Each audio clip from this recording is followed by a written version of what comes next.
ألا بذكر الله تطمئن القلوب. محرم الحرام کو ہم اپنے یہاں غم کا مہینہ قرار دیتے ہیں، حالانکہ یہ غم کا مہینہ نہیں بلکہ یہ اللہ رب العزت کے انعامات کا مہینہ، جتنے خاص خاص معاملات ہوئے سب اسی مہینے میں، اور آخر میں قیامت بھی آئے گی تو 10 محرم کو ہی آئے گا.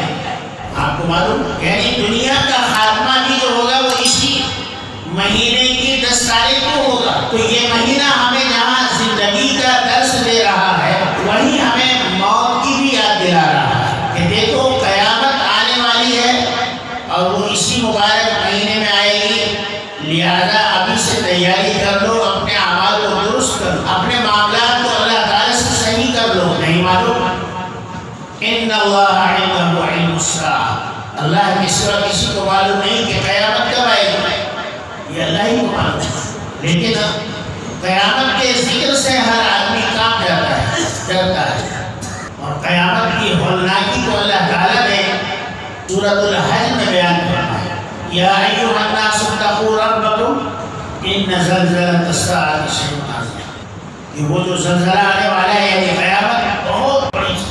بہرحال یہاں اس کا تذکرہ نہیں، میں یہ عرض کر رہا ہوں کہ قیامت اسی مہینے میں آئے گی، اور جب یہ مہینہ آتا ہے تو ہم خرافات میں کھو جاتے ہیں، ہم جو ہیں رسومات میں کھو جاتے ہیں، ہم اپنے بنائے ہوئے دین اور اسلام میں کھو جاتے ہیں. ہمارے یہاں اچھے کام اس مہینے میں نہیں ہوتے، نکاح نہیں ہوتے، شادیاں نہیں ہوتی.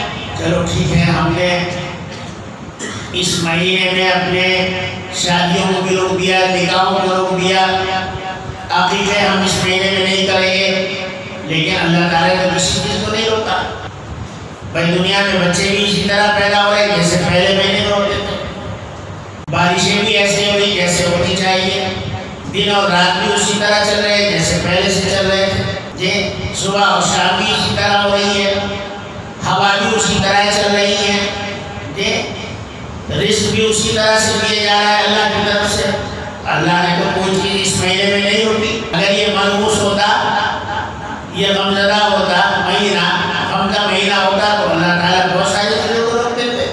لیکن یہ ہماری بنائی ہوئی چیزیں ہیں، ہمیں اپنے دماغ سے ان چیزوں کو نکالنا ہے، ہٹانا ہے کہ بھائی جتنے دن بنائے ہیں سب اللہ نے بنائے، سب اچھے ہیں. جتنے مہینے بنائے اللہ نے بنائے سب اچھے ہیں. جو وقت اللہ نے بنایا